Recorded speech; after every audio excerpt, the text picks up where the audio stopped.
First things first, Anne Hathaway's face card has been lethal since 2001. Stay tuned.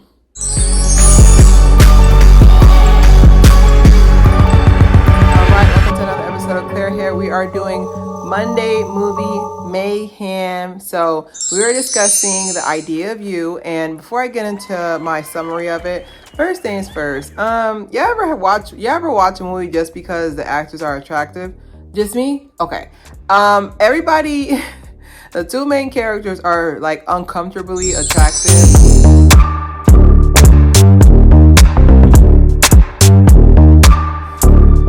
Like really attractive. But yeah, so as the idea of you, I think I saw the trailer like a while back, and I think I have it saved as a tab on my phone, but I never really thought to watch it, and I didn't know it premiered yesterday. Like I think I filmed this on Friday. I didn't know it premiered on Thursday. I just happened to come across it. I had some free time. But let's go into the summary. So we have the main character Solène, basically played by the lovely Anne Hathaway. She's a divorcee, and from her husband that left her for a younger woman, Perry. I don't know her name in the movie, but Perry, if you remember her, Into the Dark, if you want me to do my review of Into the Dark, she played on that show. She's another person with an insane face card. For people who don't know at home, basically it means that you're very attractive. Your face card don't decline. And then she has to take her daughter to Coachella, and that's where she meets Hayes, another insanely attractive person. And then she's an art curator. They have a chance encounter, cute meet story, and then cute meet story, and then they end up, falling for each other after he buys all the stuff. And then like the part that took me when they were kissing, and she's like, "I'm too old for you." It's like, "No, you're not. You already know the British accent was gonna come." Anyway, so it's cute at first, but then it starts getting to the point where like her daughter gets affected, and at school, they're mean to her about saying, "Oh, well, I turn 18 in a month. Is your mom gonna like me then?" No, you don't look like Hayes. No one's coming for you. Anyways, but yeah, so basically after that, they basically say, hey, let's wait 5 years. My daughter will be out of school. She'll be in college, and which the math wasn't mathing because the daughter was 17 at the time. And then the daughter was 17 at the time. And then he said, wait 5 years, then she'll be 22. I was like, technically, she's about to be out of school in 6 months. It's a bit dramatic. But one thing I can tell you about high school as someone who hated going to high school, staying school kids, but I hated going to high school, was the fact that those 6 months can feel like an eternity. Like, I don't know about y'all, but teenagers are some meaty heads. They're really some boogers. So I don't know. And then there's a point in the movie as well when they kind of like allude to the fact that like her husband, Solène's husband, pretty much cheated on her because like they felt a difference. And I think they kind of alluded to it a little bit, but they kind of like it was a little bit expository a little bit, but basically at one point when Hayes answered the door, which he didn't have to do that, but he answered the door, and he was like, "Oh, where's my wife?" I found that part of the summary. I made sure to write that down. Like when he sat there, all of a sudden he's claiming her now. When mind you, they've been divorced for 4 years. He's been parading Perry Matt Phil around, And so anyway, so after that encounter, they chill for a little, and then they meet 5 years later. And he's like a solo artist. He's like a solo artist now, or I'm assuming so. He was on the show. And then he basically alluded, and just a lot of alluding. Basically, he was in an interview, and they were like, "Where are you going to fly now?" He's like, "Oh, I'm going to California." It's a chance encounter that she actually, heard this, because what if she wasn't in town? I think too much, but what if she wasn't in town when he said, "I'm going to go to California"? And basically it just shows her like having tears in her eyes, and this and other. But yeah, like I think that's everything in the movie. There's a piece in there like that kind of made her try to like break it off at one point, because like he has younger, like his bandmates are around his age or whatever, so they kind of try to make like the groupies that hang out with them, they make her feel like old, like in a way, like certain, like how she's dressed, like she just feel like she can't compare. So like that part, I really like that they illustrated that part in there. But that's pretty much the summary. It reads about, I think it's about 2 hours, but it reads like I want to say it's 2 or 90 minutes. I know it's under 2 hours, but it definitely felt like they used a good use of time. So we're gonna go into the review. I give the movie a 3.5 out of 5. Unrealistic, but refreshing. So first things first, what I mean by unrealistic but refreshing, that's why I gave it a 3.5 out of 5, almost an 80%, is because of the fact that this is a cute story about them both waiting 5 years, but I don't see it. Now, what I see that would have been more realistic to me was the fact that, like, what would have been more realistic if it would have been like he kept dating different women and he couldn't, like, no one compared to Solène. That would make more sense, okay? But him, you trying to tell me a 24-year-old male didn't date nobody for 5 years? Baby, I was 24 at one point. There's no loyalty there. Okay, you have so many options. Yeah, no. This movie is a really good example of ageism. Like, it's a really good example of ageism. Like how they basically in the movie, like I was saying before, like they were being mean to her daughter. Like basically they're attacking her, saying, "Oh my God, like why don't they just go with the daughter? The daughter's a baddie. Why not her? Why her?" Like, you know, and like I said, like the funniest part about that is the fact that the husband, that's why I made sure I included that in the summary, was that the husband was like, "Oh, well, you know, this is crazy that you'd be with somebody so much younger." And meanwhile, he's been parading his young little PYT, pretty young thing, around. So it was just, I don't know. I just felt like there was just a lot of ageism, a lot of a lot of misogyny. You know, some of the women on, like, was attacking her, saying that, "Oh my God, how could you do it with someone younger? You know, how dare you, blah, blah." But I really like the fact that they did that, because like I said, Leonardo DiCaprio has his, you know, 25 club. The chemistry. Child, I forgot I was 33. Like, I was like, "Oh my God, can I watch this?" Okay, yes, I can. Like, the chemistry was crazy. Like, especially the first kiss gave what it was supposed to give. Like, the first kiss was very intense. It wasn't like a cheesy, because me, like, I'm a tough cookie. Like, it's very hard for me to like a romantic scene besides Canthony. Please, Bridgerton. But besides Canthony, it's very rare, because most people who write these stories are men, and men are very, very forthcoming. Me, I love a slow burn, so it was nice to get that first kiss, and the first kiss was intense. I was like, "Oh my God." I put on here Nicholas Galzentine. I can't say his name, child. He's uncomfortably good looking, but I found out why, ladies. I found out why he's good looking. Apparently he has a Greek background. Thank God, because I was like, you look like someone chiseled you.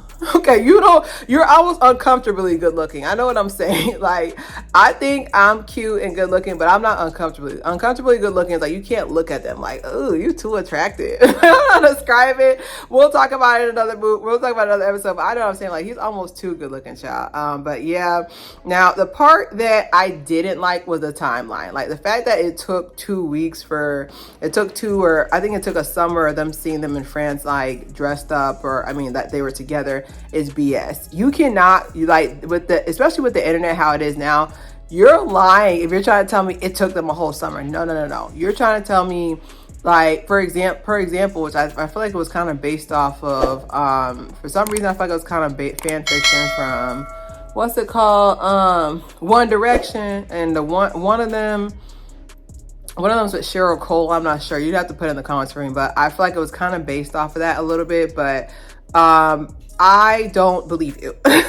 With how quick the internet is, watch. All they had to do was stand next to each other, and that would have been all over the news. That was BS. And then, like, my final point for the review was the Gen Z language. Like, as someone who's a millennial, I know, like, how they were talking didn't make any sense. Like, some of the terms, like, I just really want these baby boomers, no offense to them, and some of these Gen X to stop thinking you know what they sound like, because that's not how they sound like. I sound like a bigger, older sister, but, like, as someone who is a millennial who loves Gen Z, like, I can tell you this right now, that's not how they sound. Like, "Ooh, girl, you're too old." Like, it was just, it just didn't give, it didn't sound like it something that a Gen Z would say. Like, it just felt like it was very much. And then on top of that, like, yes, there is ageism from Gen Z, but I don't think it would have been to that level. I feel like if she was unattractive, there would have been more like, okay, blah blah, but like something about it just felt inauthentic. So my overall response, I would have loved this as a series. I would have loved it as a series, like really maneuvering like day to day. Like, I feel like it was, good use of time, but I really wish this would have been a series, which, like I said, I don't think they could have afforded Anne Hathaway for a series, but get that bag, girl. I think it's because money wise, they couldn't afford Anne Hathaway. I think that's why. For them to afford her in a series, that's why I feel like what happens, they're like, let's just move it into a movie. We got her. We don't know how we got her, but yeah, that was like my overall thing. That was just like, this could have been a series. Like, I would have loved to see, like, besides the summer montage, like, I would have loved to see like a full, like, how they develop feelings, but like maneuvering every day, like little stuff, little tidbits that like would make sense in a regular like relationship. Like, I would have loved to see that. This movie it's only been out for 48 hours when I filmed it, and it's already deemed as controversial. And I think why it's deemed as controversial because fear. That's it. Like, I feel like it's controversial because of fear. I feel like a lot of men aren't ready to have that same insecurity, because it's always been Taylor's all this time, Beauty and the Dusty. It's always been this level where a man, like, oh, you better watch out, or your man's gonna get a younger woman. Now it's like, you better tighten up, or I'm about, me and the gardener, me and the lawnmower. Like, it's about to be me and him, me and the pool boy. Stop playing. Because like, there's always been like this, okay, younger women are peak, so everybody needs to compete with them, but now it's like a lot of these men's and, whatever, they're starting to lean towards I don't like that word. Older women. Okay. They're starting to lean towards older women. And like, I've experienced myself, like at 33, stay with me now. At 33, I had somebody who was like 19 trying to hit on me. Young man. I'm like, young man. So I feel like it's starting to change. Like, I'm not saying that like, older women were always ugly. Like, we've always been on point, but I feel like it's starting to be more accepted. Like, it's kind of like how there's more interracial relationships now, because it's starting to become more accepted. So I do feel like it's controversial because like we're messing with men's ego, and they don't like that. Very sensitive. It's good because they're human. I'm glad to see emotion. But I feel like it's controversial because they're just like, dang, like, we actually have to tighten up now, because there's always been this there's always been this plight that, as a woman, you got to keep it tight. As soon as you have that kid, you better get to the because he's gonna get with someone younger. Now it's like, okay, you can get with someone younger, but now I'm getting with someone. So now that insecurity arises. And then I have on here as well, remember Something New that came out? I reviewed that. It's Something New with Gabrielle Union that came out. I think it was I want to say it was last year. Final Answer, I think it was last year. This movie did what that movie couldn't. And like I said, Gabrielle Union is stunning, breathtaking as well. Just breathtaking. Like, I've just watched her be beautiful for 30 years, like, and she will continue. But it felt more organic. Like, it felt like it could actually happen. Okay, the loyalty, not so much, but it felt like it could actually take place, actually happen, compared to Something New. Just kind of felt like it was just kind of like, oh, well, you're here, I'm here, let's beer, like it didn't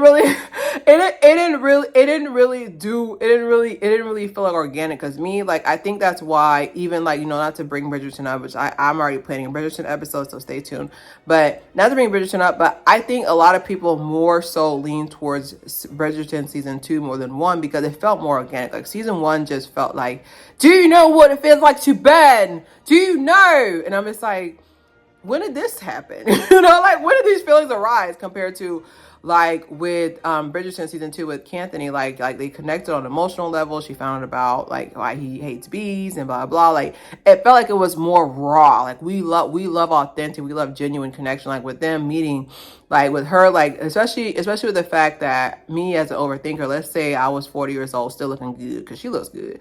She looks amazing. 2 kids, baby. So imagine I'm like 40 plus, like, divorcee or whatever, and a 24-year-old band dude comes, like, she didn't take him serious, which I wouldn't either. Cause like, that's why I'm glad she checked him. She was like, what is your end game? Like, what is the thesis statement of this? Like, I like that she did that, because like, there's this fantasy that y'all thinking that this can happen in real life, you know? And I mean, like I said, if it does happen in real life, you are the exception to the rule. Congrats, play the lottery. But on the majority side, like, most likely that he'll probably keep her close to his heart, but that's the only thing that's gonna be. That's the only thing that's gonna be, you know, in a relationship. Everything else is not gonna. Everything else on his body is not gonna be in a relationship. Let's be real. But, no, I did thoroughly enjoy the movie. I want to see more movies like this. I feel like it's a different timeline. I feel like it's something different, something new. No, let me stop. But no, I really liked it. Like, it was a really good movie. I didn't know it premiered on Thursday. I was like, why I keep seeing this pushed everywhere? I was like, oh, it's a premiere. I didn't know. I just kind of walked into it, but yeah. Let me know what you guys think. Would you watch it? Would you want to see a series? Would you want to see a part 2? But don't forget to subscribe, share. It's Claire Hair. It's not clicking, baby. It's not clicking.